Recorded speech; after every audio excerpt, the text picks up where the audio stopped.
Hola mis hermanos, ¿qué tal? Sean bienvenidos a un nuevo video para el canal y hoy vamos a aprender cómo escrutar la palabra de Dios. Creo que este es un video que nos hacía falta para poder complementar todas las enseñanzas que ya estamos compartiendo y solo quiero recordarles que ya tenemos dos videos subidos de los criterios básicos de lectura bíblica. Es necesario que puedan acercarse a esos videos primero para que el escrute de la palabra de Dios pueda tomar un sentido más completo todavía. Entonces les dejo las tarjetitas en la parte superior. Aunque este es un video que vamos a hacer con Biblias católicas, va a ser información útil si incluso no eres católico y quise traerme también una Biblia Reina Valera básica para que también la podamos ver en este propósito de escrute de lectura y que sepamos qué es lo que necesitamos para poder hacer un correcto escrute de la palabra de Dios. Muy bien, pongamos las cosas en perspectiva. Primero, quiero abordar a la Biblia Reina Valera en una versión muy básica. Hermanos, es necesario que tengamos una Biblia que tenga paralelos y que también tenga comentarios. Lamentablemente, esta versión que yo compré de la Biblia Reina Valera, permítanme hacer un acercamiento, no posee comentarios y tampoco posee paralelos bíblicos y por lo tanto eso reduce muchísimo poder hacer un escrute que sea enriquecedor para nosotros. Vamos a poder encontrar alguna referencia, algún otro libro de la Biblia para poder aumentar información, pero no es lo mismo que tener paralelos. ¿Qué son los paralelos? Esos paralelos nosotros los podemos encontrar en las Biblias de estudio como la Biblia de Jerusalén, por ejemplo, y hace referencia a estas lecturas que vemos al margen de cada una de las páginas. Pero ya vamos a profundizar en ello. Quería comenzar con este pequeño aviso, y es que cuando tenemos una Biblia básica, se trate de Reina Valera, se trate de una Biblia latinoamericana compacta, pequeña, normalmente van a ser muy reducidas tanto en la calidad del comentario y posiblemente no tengan paralelos para poder hacer un escrute de la palabra. Y de una vez aprovecho, si eres evangélico, pues te agradecería que me sugieras una Biblia de estudio que creas que esté muy bien, que me la puedas recomendar, que la utilices o que sepas que la usa tu pastor, que la usa alguien, porque estoy muy interesado en poder adquirir una. Ya me han recomendado un par, pero sigo viendo opciones para ver por cuál me decido. Y bueno, volviendo al tema de las Biblias católicas, comencemos con la más popular, que es la Biblia latinoamericana. Recuerden que tienen revisado aquí en el canal de todas estas Biblias, ya las hemos revisado a detalle. ¿Qué hay de la Biblia latinoamericana? Esta Biblia es viejísima, hermanos, tiene más de 20 años, así que no se asusten si, por la forma en la cual vayan a verla. La Biblia latinoamericana es una Biblia que ha hecho el esfuerzo de poder agregar paralelos en muchas de sus páginas, incluso en las versiones revisadas también hay paralelos en los cuales podemos basarnos para poder estudiar la palabra de Dios.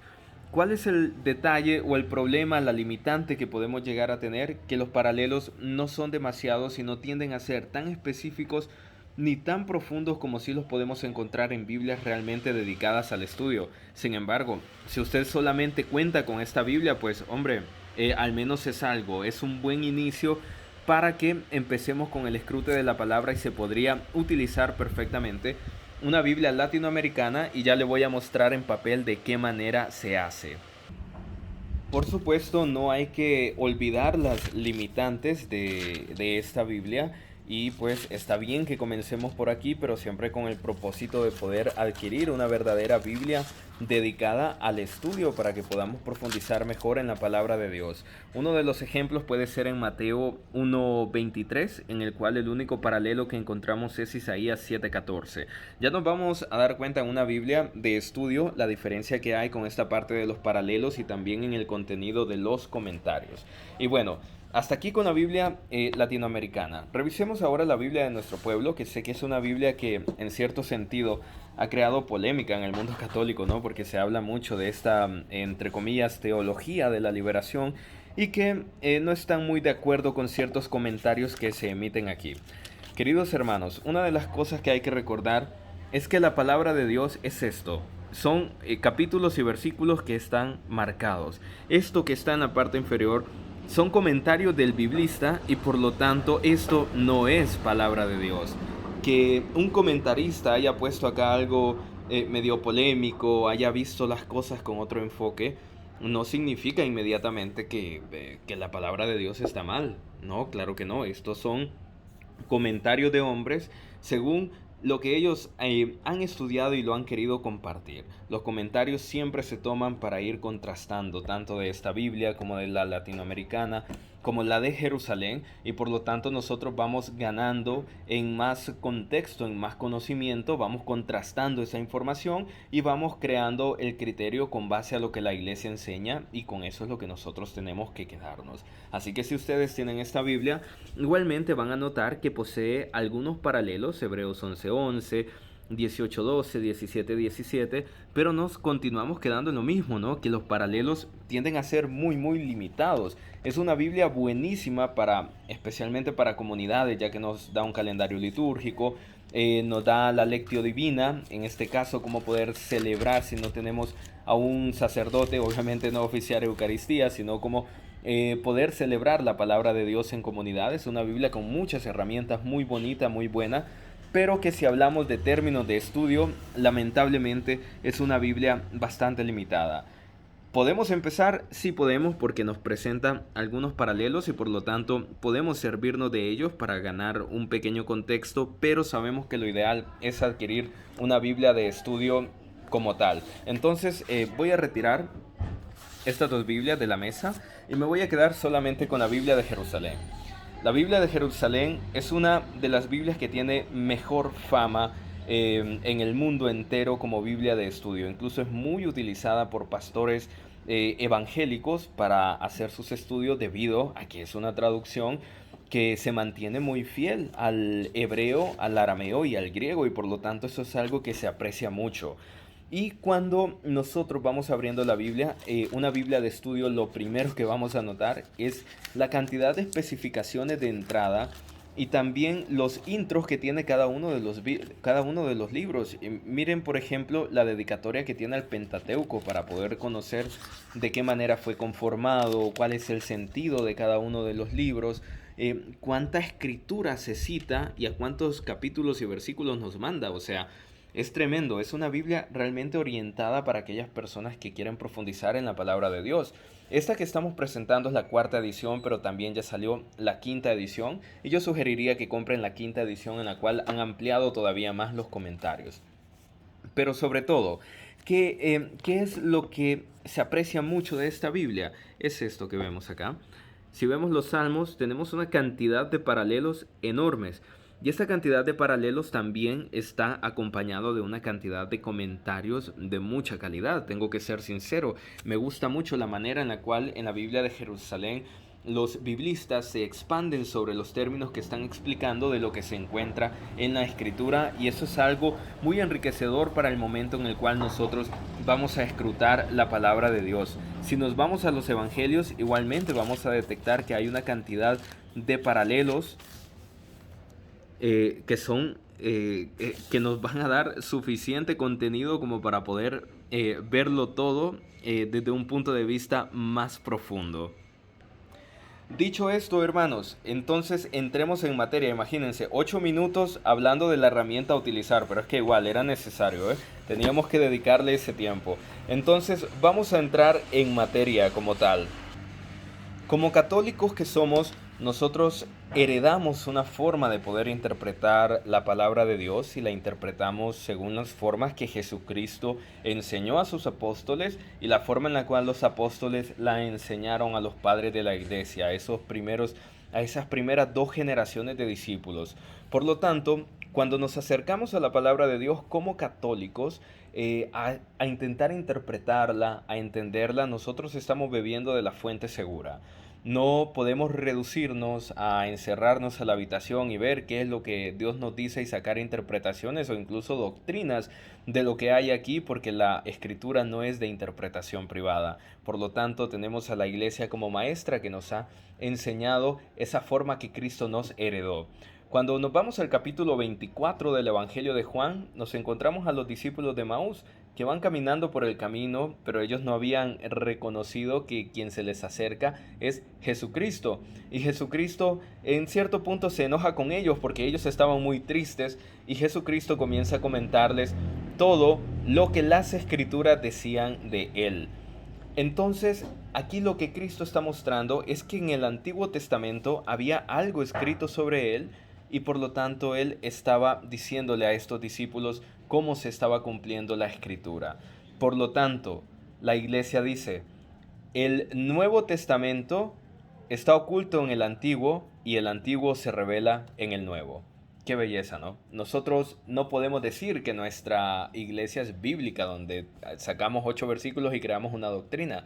No, hermanos, nuestra iglesia primeramente es apostólica, porque recibió la enseñanza directa de Jesucristo. Y luego con base a esa experiencia cristiana conformamos la Biblia. Y la Biblia se conformó con base a ese sentido, que el Nuevo Testamento está oculto en el Antiguo y el Antiguo se revela en el Nuevo. Tengo aquí una pequeña paginita que incluso le pueden hacer una captura de pantalla si gustan. Ya la estoy renovando porque es viejísima, pero es de las que usamos en el camino. Y si se fijan, en el Antiguo Testamento está oculto en libros, está dividido en libros históricos, proféticos, sapiensales, y también tenemos en el Nuevo Testamento cartas y tenemos a los evangelios. Les muestro esta división para que sepamos a qué nos vamos a enfrentar. Nosotros vamos a estar viajando en distintos géneros literarios, como vimos en los 2 videos que les recomendé al inicio de este video, que la Biblia está compuesta de géneros literarios. Y de repente vamos a ver que de un género evangélico podemos pasar a un libro de género histórico. Sin embargo, vamos a ver cómo esta revelación de Dios se cumple de una manera bastante exquisita. No tengo la mejor letra, pero he intentado hacerlo, y el primero de los versículos que quiero que exploremos es Mateo 1:23. Así que nos vamos a ir al Evangelio de San Mateo en la Biblia de Jerusalén. Digamos que puede ser el primer evangelio que a la gente le dé por leer porque es el primero que está y dice voy a empezar por el Nuevo Testamento. Excelente. Leo desde el 22. Dice: todo esto sucedió para que se cumpliese lo dicho por el Señor por medio del profeta. La Virgen concebirá y dará a luz a un hijo y le pondrá por nombre Emmanuel. Si se fijan en los paralelos, es muy distinta la cantidad de paralelos que vamos encontrando en este capítulo comparado a lo que teníamos en la Biblia latinoamericana o de nuestro pueblo. Y la primera referencia que tenemos es hacia Isaías 7:14. Entonces, el Evangelio de Mateo me lanza a Isaías 7:14. Me voy para el libro de Isaías y quiero ver qué es lo que me presenta Isaías 7:14. Me ubico en Isaías 7:14 y dice: pues bien, el Señor mismo va a daros una señal. Mirad, una doncella está encinta y va a dar a luz a un hijo al que pondrá por nombre Emmanuel. Bueno, entonces yo aquí ya empiezo a decir, bueno, estoy viendo que se cumplió la escritura porque había un profeta que estaba diciendo algo sobre alguien que daría a luz. Esa persona es la Virgen María. Por lo tanto, esta profecía se ha cumplido. Pero esto no se termina aquí, sino que hay todavía más profundidad. Si nos fijamos, a la par de Isaías 7:14, me manda otra vez a Mateo 1:23 o me manda a Miqueas 5:2, que también habla de una mujer que dará a luz a un hijo que va a reunir a todos aquellos dispersos de Israel. Me manda al capítulo 9 y al capítulo 7 también de Miqueas. Por lo tanto, se enriquece más la lectura. Pero, ¿qué más? ¿Qué otro paralelo teníamos? En Mateo 1:23, también Mateo 1:23 nos mandaba a Isaías capítulo 8, versículos 8 y 10. Entonces veamos qué dice el versículo 8. Dice: anegará Judá a su paso hasta llegar al cuello. Sus límites se extenderán y abarcará la anchura, perdón hermanos que tenemos viento por aquí, y abarcará la anchura de tu tierra, oh Emmanuel. Vuelve a mencionar al Señor, Emmanuel, Dios con nosotros. Y pasamos al versículo 10. Trazado un plan, fracasará. Decido una palabra, no se cumplirá, porque con nosotros está Dios. A lo que ese pueblo llama conspiración, ni temáis ni tembléis de lo que él teme. Dice: con nosotros está Dios. ¿Qué significa Emmanuel? Significa Dios con nosotros. Entonces aquí nosotros nos damos cuenta que Isaías comentó o habló más de una vez de Jesucristo. Y si estos versículos los conectamos con los comentarios que adjunta la Biblia de Jerusalén en esta ocasión, nos vamos a dar cuenta de cómo nos ubica en todo el contexto y cómo nos da una idea muy completa de esta profecía cumplida. Y nosotros sobre el cuaderno, ¿qué ubicamos? Partimos de Mateo 1:23. De él se desprenden dos paralelos que nos mandan a Isaías 7:14 y a Isaías 8, versículos 8 y 10. Recuerden que tienen un video sobre cómo se escriben los versículos, cuál es la forma correcta de separarlos y cómo interpretarlos cada vez que ustedes los vean. Entonces les sugiero también ese video. Y nos damos cuenta que una vez en Isaías 7:14 nos manda a Miqueas 5:2, a Miqueas 9:5 y a Miqueas 7:22. Por lo tanto, nosotros podemos ir completando este círculo y una vez que encontremos todas estas lecturas referentes al Emmanuel, agregamos un comentario. En este caso mi comentario es: se cumple la profecía del Hijo de Dios, nacido de una virgen, porque todas estas lecturas sugieren que el Dios con nosotros nacería de una virgen. Por lo tanto, este hermano solo es un comentario superficial. Usted hace oración antes de escrutar la palabra, busca un lugar tranquilo y por lo tanto su comentario que sea más amplio. Aquí se lo pongo por motivo del video, es una cuestión donde extraigo la idea principal, pero seguramente a usted le va a decir cosas todavía más profundas y por lo tanto usted siéntase en la libertad de poder ampliar el comentario todo cuanto quiera. Tengo una segunda lectura para mostrarles cuando se cierra un ciclo, porque en el caso de Mateo 1:23 podríamos seguir con Isaías 8:8, con Miqueas, y Miqueas nos llevaría a otra parte y se extendería esta profecía. Sin embargo, en Hebreos 7, del 1 al 3, o podríamos haber tomado solo Hebreos 7, vamos a encontrar algo distinto, y es que aquí sí vamos a poder cerrar las lecturas. ¿Qué es lo que pasa? Que yo siempre sugiero que leamos todo el capítulo para que tengamos todo el contexto, que no nos reduzcamos a los versículos que nos dan, sino tener todo el capítulo, los comentarios, y así tenemos un escrute más enriquecedor. Entonces, lo que hablábamos, Hebreos 7:1, dice el versículo 1, permítanme hermanos, quiero hacerles aquí un acercamiento. Este Melquisedec, rey de Salem, sacerdote del Dios Altísimo, que salió al encuentro de Abraham cuando regresaba de la derrota de los reyes y le bendijo, es aquel a quien dio Abraham diezmo de todo. Su nombre significa en primer lugar rey de justicia y además rey de Salem, es decir, rey de paz. Leí los primeros dos versículos, pero de entrada la Biblia nos manda a Génesis 14:18 y a Salmos 110:4. Entonces vayamos a ver qué nos dice Génesis 14:18. Hay que ir hasta los inicios de la Biblia.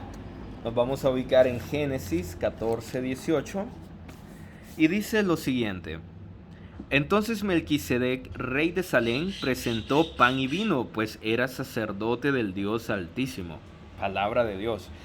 En este caso, si nos reducimos a leer solamente estos versículos que estamos viendo, probablemente nos vayamos a quedar un poco desubicados, ¿no? Un poco fuera de contexto. Por eso yo sugiero que leamos todo el capítulo. Pero básicamente lo que se está narrando aquí es que una vez que Abraham viene de una campaña, él se presenta y está un sacerdote llamado Melquisedec. Pero este Melquisedec no sacrifica un cordero ni nada, sino que lo que este sacerdote ofrece es pan y vino.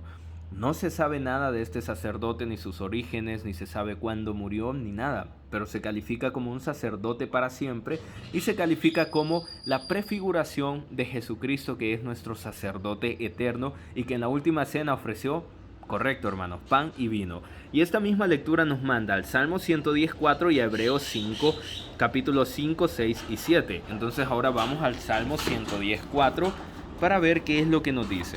Espero que esos ruidos de fondo no estén molestando tanto, hermanos, porque aquí el ruido sube bastante. Salmo 110:4 ahora. Ya estamos en el 107. Creo que debí marcar las lecturas mejor, hermanos, así no los estaba embolando tanto con mis movimientos de cámara. Valga decir que le he prestado el trípode a un amigo y ya me lo va a devolver. Muy bien, los salmos. Dice el Salmo 110:4. Lo ha jurado Yahvé y no va a retractarse. Tú eres por siempre sacerdote, según el orden de Melquisedec. Tremendo, hermanos. Aquí tenemos también paralelos a Génesis 14:18, que ya lo leímos, y a Hebreos capítulo 5, 6 y en efecto el 7 que estábamos leyendo.